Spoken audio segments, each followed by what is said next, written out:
அப்படின்னா அந்த ஆன்லைன் முழுவதும் இந்த மாதிரி விஷயங்களை உடனடியாக குரல் கொடுக்கறதுக்கு தகுந்த கட்சியாக இப்போ இருக்கிறது பாஜக தான் வச்சுக்கோங்க. இந்த பாஜக நிர்வாகிகள் உட்காந்துட்டு தமிழிசை திட்டுறது எப்படி, இல்லை வேற யாராவது திட்டுறது எப்படி, இவங்களை திட்டலாமா அவங்கள திட்டலாமா, இந்த வேலை தெரியுதை விட்டுட்டு நீங்க உண்மையிலேயே மக்களுக்கான பிரச்சனை இல்லை, மக்கள் பாதிக்கப்படுற பிரச்சனை இருக்கு இல்லையா, அதுக்கு கிரவுண்ட்ல அந்த களத்துல போய் உங்களால குரல் கொடுக்க முடியுது. மக்கள் பாதிக்கக்கூடிய பிரச்சனைகள் இருக்கு இல்லையா, இந்த மாதிரி விஷயங்கள் அநீதி இழைக்கப்படுது பாருங்க. அந்த மாதிரி மக்களை எடுத்து நீங்க அந்த பகுதிகளில் போராட்டங்களை தீவிரப்படுத்தி வச்சுக்கோங்க, உங்களால களத்தை தீவிரமாக தயார் செய்ய முடியும்.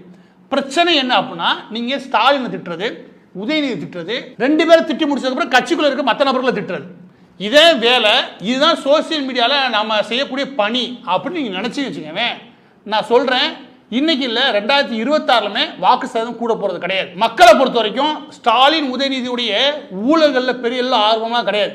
அவங்க என்ன விஷயத்தில் தங்களுடைய பகுதிகளில் பாதிக்கப்படுறாங்க, அவங்க பகுதியில் எது எமோஷனலான விஷயம், இந்த விஷயங்களுக்கு வந்து நீங்க நின்றீங்களா அப்படின்ற விஷயம் அவங்களுக்கு புரிஞ்சுன்னு வச்சுக்கோங்க. அந்த விஷயம் அவங்களுக்கு புரிஞ்சிருச்சு வச்சுக்கோங்க, நீங்க தான் அவங்களுக்கான கட்சியை நம்புறாங்க. எனவே தயவுசெய்து சொல்றேன், இந்த தனிப்பட்ட பிராண்டை கொண்டு போறது இல்லையா, அதையும் தாண்டினது இங்க சித்தாந்தம்ன்றது.